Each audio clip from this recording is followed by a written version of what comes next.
ಈ ಬಳ್ಳಿ ಯಾರಿಗೆಲ್ಲ ಗೊತ್ತು ನೋಡಿ.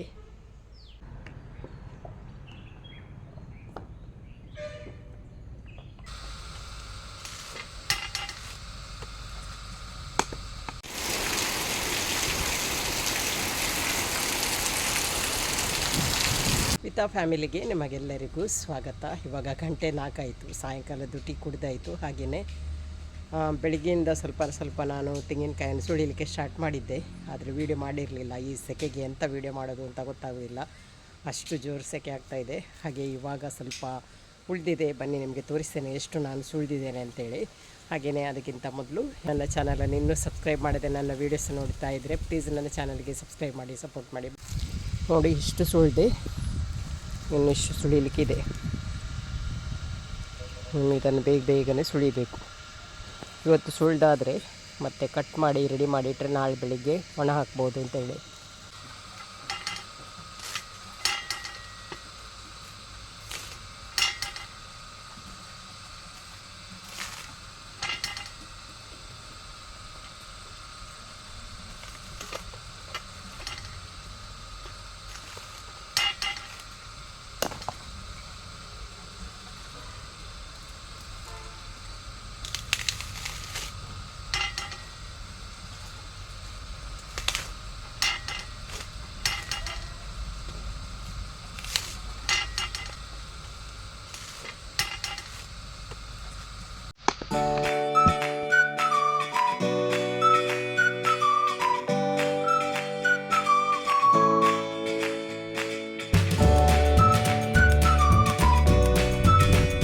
ತೆಂಗಿನಕಾಯಿ ಸುಲಿಯುವ ಕೆಲಸ ಆಯಿತು.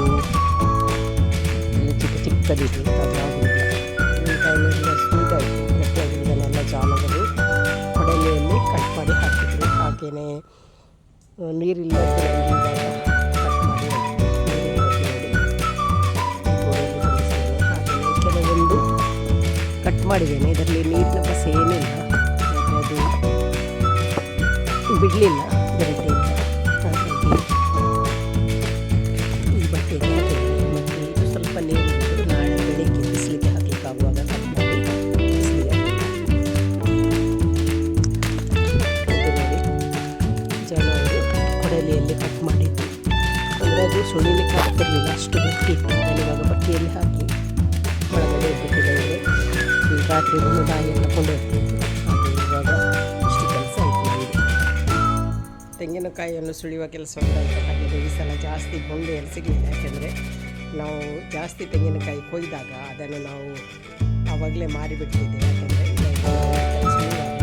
ತುಂಬಾ ಹಾಳಾಗಿ ಸಿಗ್ತದೆ ಅಂತೇಳಿ ಮೊದಲೇ ಮಾಡಿಬಿಟ್ಟು, ಹಾಗಾಗಿ ಅಷ್ಟು ಹಾಳಾಗಿ ನಮಗೆ ಸಿಗಲಿಲ್ಲ ಈ ಸಲ. ಹಾಗೆ ಒಂದು 3-4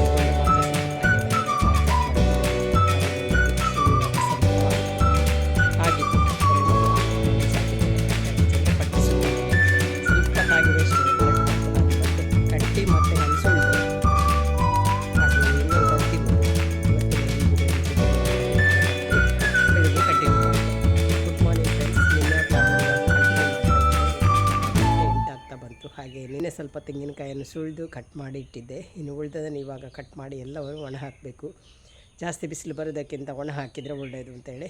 ಇವಾಗ ಬೆಳಿಗ್ಗೆ ನೋಡಿ, ನಾನು ಬೆಳಿಗ್ಗೆ ಫ್ರೆಶ್ ಆಗಿ ಕಾಣ್ತೇನೆ. ಇನ್ನು ಸ್ವಲ್ಪ ಹೊತ್ತಲ್ಲಿ ಸೆಕೆಯಲ್ಲಿ ಸುಸ್ತಾಗ್ತದೆ. ಹಾಗೆ ಇವಾಗ ಬೇಗನೆ ಬಿಸಿಲು ಜಾಸ್ತಿ ಬರೋದಕ್ಕಿಂತ ಮೊದಲು ಅದನ್ನೊಮ್ಮೆ ಒಣ ಹಾಕ್ತೇನೆ. ಮತ್ತು ಮನೆಯೊಳಗೆ ಅಡುಗೆ ಕೆಲಸ ಎಲ್ಲ ಮಾಡ್ಬೋದು ಅಂತೇಳಿ ಹಾಗೆ ಆ ಕೆಲಸವನ್ನು ಮಾಡ್ತೇನೆ. ನಿನ್ನೆ ಕಟ್ ಮಾಡಿದ ತೆಂಗಿನಕಾಯಿಯನ್ನು ಒಣ ಹಾಕ್ತೇನೆ, ಮತ್ತು ಉಳಿದದನ್ನು ಕಟ್ ಮಾಡ್ತೇನೆ.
ಎಲ್ಲ ತೆಂಗಿನಕಾಯನ್ನು ಕೂಡ ಇವಾಗ ಕಟ್ ಮಾಡಿ ತಂದಿದ್ದೇನೆ.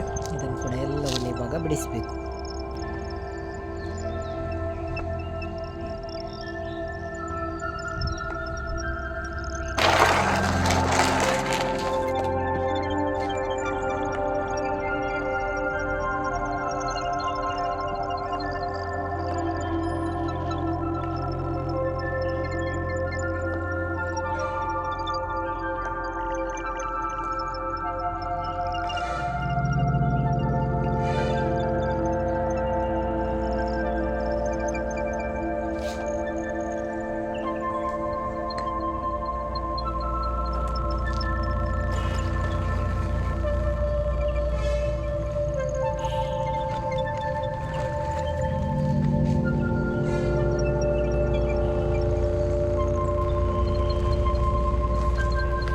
ನೋಡಿ, ತೆಂಗಿನಕಾಯಿಯನ್ನು ಸುಳಿದು ಆಯಿತು, ಎಲ್ಲವನ್ನು ಒಡೆದು ಇವಾಗ ಒಣ ಹಾಕಿ ಕೂಡ ಆಯಿತು. ಇನ್ನು 1 ವಾರ ಆದರೂ ಇದು ಚೆನ್ನಾಗಿ ಒಣಗಬೇಕು.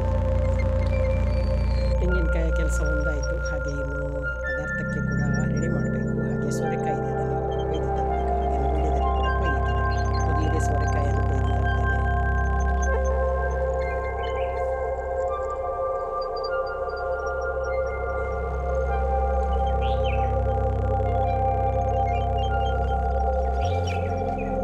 ನೋಡಿ, ನಾನು ಮೊನ್ನೆ ಮೆಣಸಿನ ಗಿಡಗಳಿಗೆ ಸೋಡಾ ಹುಡಿ ನೀರು ಹಾಕಿ ಸ್ಪ್ರೇ ಮಾಡಿದ್ದೆ.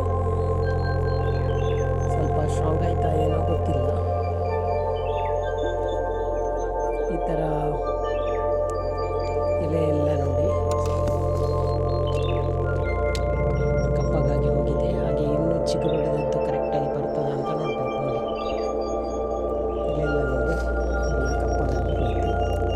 ಹೋದರೂ ಪರವಾಗಿಲ್ಲ, ಇನ್ನು ನೆಕ್ಸ್ಟ್ ಬರೋದಾದರೂ ಸರಿಯಾಗಿ ಬಂದರೆ ಸಾಕು. ತೋರಿಸ್ತೀನಿ, ಈ ಥರ ಆಗಿದೆ. ಎಷ್ಟು ಕುಡಿದಿದೆ, ತುಂಬ ಕಡಿಮೆ ಆಗುತ್ತೆ. ಹಾಗೆ ಇದರಲ್ಲಿ ಪಲ್ಯ ಮಾಡೋದು, ಹಾಗೆ ಗಂಜಿ ಮಾಡಿ ಮತ್ತು ಚಟ್ನಿ ಇವಾಗ ಬೆಳೆದಲೆಲ್ಲ ಕಟ್ಟಿ ಅಂಗಡಿಗೆ ಕೊಟ್ಟಾಯಿತು. ಹಾಗೆ ಗಂಜಿ ಕೂಡ ಬೇಯ್ತಾ ಇದೆ, ಚಟ್ನಿ ರೆಡಿ ಮಾಡ್ತಾ ಇದ್ದೇನೆ. ಹಾಗೆಯೇ ಈ ಬಳ್ಳಿ ಯಾರಿಗೆಲ್ಲ ಗೊತ್ತು, ಇದು ಗಂಟು ಬಳ್ಳಿ, ಸಂದು ಬಳ್ಳಿ, ಮಂಗಾರ ಬಳ್ಳಿ ಅಂತ ಎಲ್ಲ ಹೇಳ್ತಾರೆ. ಇವುಗಳನ್ನು ಗಟ್ಟಿ ಮಾಡ್ತೀನಂತೆ. ಹಾಗಾಗಿ ಇವಾಗ ಸ್ವಲ್ಪ ಸಿಕ್ಕಿದೆ, ನಿಜವಾಗ್ಲೂ ತಗೊಂಡು ಮನೆಯಲ್ಲಿ ನಾವು ನೆಟ್ಟಿದ್ದೆವು. ಸ್ವಲ್ಪ ಒಂದು ನೆಟ್ಟಿದ್ದು ಇಷ್ಟ ಆಗಿದೆ. ಹಾಗೆ ಇವಾಗ ಸ್ವಲ್ಪ ತಗೊಂಡು ಬಂದಿದ್ದಾರೆ. ಇವಾಗ ಇದರಿಂದ ಸ್ವಲ್ಪ ಚಟ್ನಿ ಮಾಡಬೇಕು, ಹಾಗೆಯೇ ಒಂದು ಪಲ್ಯ ಮಾಡಬೇಕು.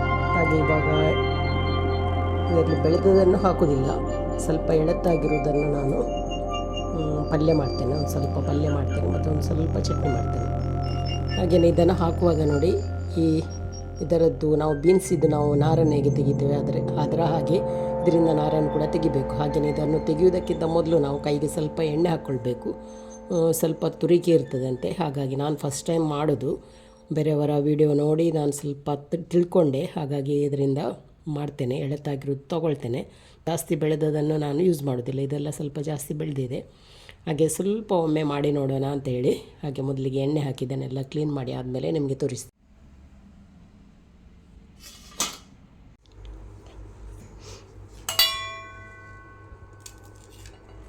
ನೋಡಿ, ಇಲ್ಲಿ ಈ ಥರ ಗಂಟನ್ನು ಕಟ್ ಮಾಡಿ ನಾವು ಬೀನ್ಸಿದ್ದು ನಾರು ತೆಗೆದಾಗೆ ಇದರ ಹೊರಗಿನ ನಾರನ್ನು ತೆಗೆದ್ರೆ ಆಯಿತು. 4 ಕಡೆಯಿಂದಲೂ ನಾರು ತೆಗೆಯುವಾಗ ಇಷ್ಟು ಸಪರ ಆಗ್ತದೆ. ನೋಡಿ, ಇದು ಸಾಫ್ಟ್ ಆಗಿದೆ. ಇದನ್ನು ಮತ್ತೆ ಕಟ್ ಮಾಡ್ತೇನೆ. ಇವಾಗ ಅದೇ ಥರ ಎಲ್ಲ ನಾರನ್ನು ತೆಗಿತೇನೆ. ನೋಡಿ, ನಾರು ತೆಗಿಲಿಕ್ಕೆ ಏನು ಕಷ್ಟ ಇಲ್ಲ. ಈ ನಾರು ತೆಗೆಯೋದಕ್ಕಿಂತ ಮೊದಲು ಮಾತ್ರ ನಾವು ಕೈಗೆ ಎಣ್ಣೆಯನ್ನು ಹಚ್ಚಬೇಕು, ಇಲ್ಲಾಂದರೆ ತುರಿಸ್ತದೆ. ನಾನು ಕೈಗೆ ಎಣ್ಣೆ ಎಲ್ಲ ಹಚ್ಚಿದ್ದೇನೆ. ಇಲ್ಲಾಂದರೆ ಗ್ಲೌಸನ್ನು ಕೂಡ ಯೂಸ್ ಮಾಡಿ ಇದನ್ನು ತೆಗಿಬೋದು.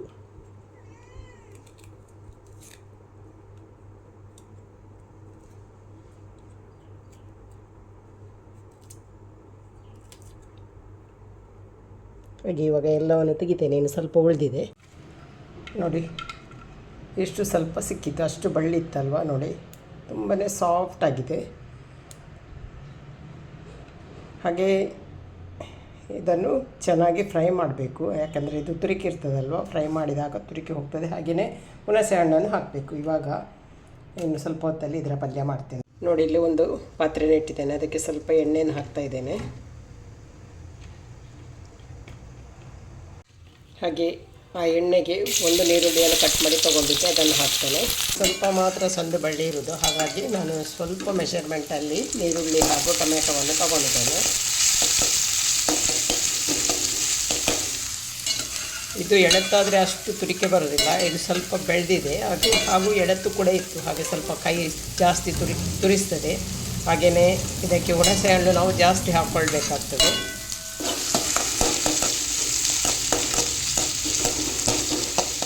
ಇವಾಗ ಈರುಳ್ಳಿ ಸ್ವಲ್ಪ ಬಾಡಿಸಿ ಆಯಿತು, ಇನ್ನು ಇದಕ್ಕೆ ಟೊಮೆಟೊವನ್ನು ಹಾಕ್ತೇನೆ.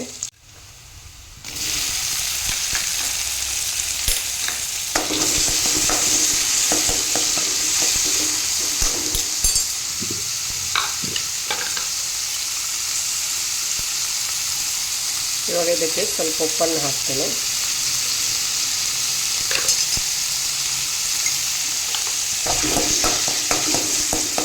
ಇನ್ನು ಇದು ಚೆನ್ನಾಗಿ ಫ್ರೈ ಆಗಲಿ.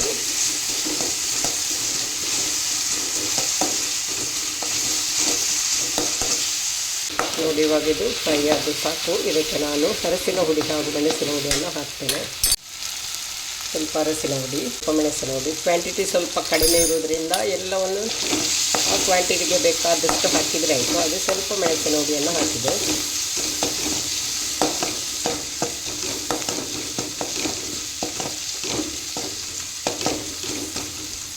ನಾವು ಸ್ವಲ್ಪ ಕಡಿಮೆಯಾಗಿ ಪದಾರ್ಥ ಎಲ್ಲ ಮಾಡಿದರೆ ನೋಡಿ ಬೇಗನೆ ತಳ ಹಿಡಿಯೋದು. ಹಾಗೆ ಇವಾಗ ಇದಕ್ಕೆ ಕಟ್ ಮಾಡಿದಂಥ ಈ ಸಂದು ಬಳ್ಳಿಯ ತುಂಡುಗಳನ್ನು ಹಾಕ್ತೇನೆ.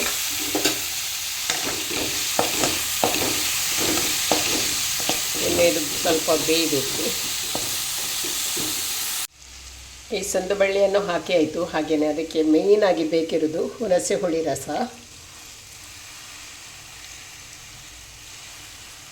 ಆ ಪಲ್ಯಕ್ಕೆ ಎಷ್ಟು ಬೇಕೋ ಅಷ್ಟು ಹುಣಸೆ ಹುಳಿ ರಸ ಹಾಕಿದರೆ ಆಯಿತು. ಇನ್ನು ಇದು ಇದರಲ್ಲೇ ಚೆನ್ನಾಗಿ ಬೇಯಬೇಕು. ನೋಡಿ, ಸಂದು ಬಳ್ಳಿಯ ಪಲ್ಯ ಕೂಡ ರೆಡಿ ಆಯಿತು. ಇಷ್ಟು ಪಲ್ಯ ಆಗಿದೆ. ಹಾಗೆ ಇವತ್ತಿನ ಈ ಒಂದು ಸಿಂಪಲಾದ ವ್ಲಾಗನ್ನು ಇಲ್ಲಿಗೆ ಎಂಡ್ ಮಾಡ್ತೇನೆ. ಹಾಗೆಯೇ ಈ ಪಲ್ಯ ನಿಮಗೆ ಇಷ್ಟ ಆದರೆ ನನಗೆ ಕಮೆಂಟ್ ಮೂಲಕ ತಿಳಿಸಿ. ಇನ್ನೊಂದು ಸಾರಿ ನಾನು ಬರೀ ಪಲ್ಯದ ವಿಡಿಯೋವನ್ನೇ ಹಾಕ್ತೇನೆ. ಹಾಗೆಯೇ ಇವತ್ತಿನ ವಿಡಿಯೋನ ಇಲ್ಲಿಗೆ ಎಂಡ್ ಮಾಡ್ತೇನೆ. ವಿಡಿಯೋ ಇಷ್ಟ ಆದರೆ ಲೈಕ್ ಮಾಡಿ, ಶೇರ್ ಮಾಡಿ, ಅದೇ ರೀತಿ ಸಬ್ಸ್ಕ್ರೈಬ್ ಮಾಡೋದರ ಮೂಲಕ ನನ್ನ ಚಾನಲ್ಗೆ ಸಪೋರ್ಟ್ ಮಾಡಿ. ಇನ್ನೊಂದು ವಿಡಿಯೋದೊಂದಿಗೆ ಸಿಗ್ತೀನಿ. ಅಲ್ಲಿ ತನಕ ಬಾಯ್.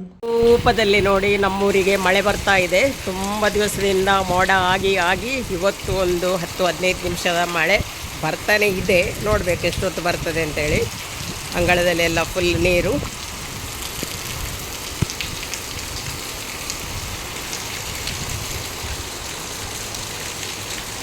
ತುಂಬಾ ಖುಷಿ ಆಗ್ತಾ ಇದೆ. ಒಂದು ಮಳೆಗಾಗಿ ನಾವು ಕಾಯ್ತಾ ಇದ್ದೆವು, ಅಷ್ಟು ಸೆಕೆ ಆಗ್ತಿತ್ತು ನಮ್ಮೂರಲ್ಲಿ. ಇನ್ನೂ ಕೂಡ ಸ್ವಲ್ಪ ಜೋರಾಗಿ ಬರಬೇಕು.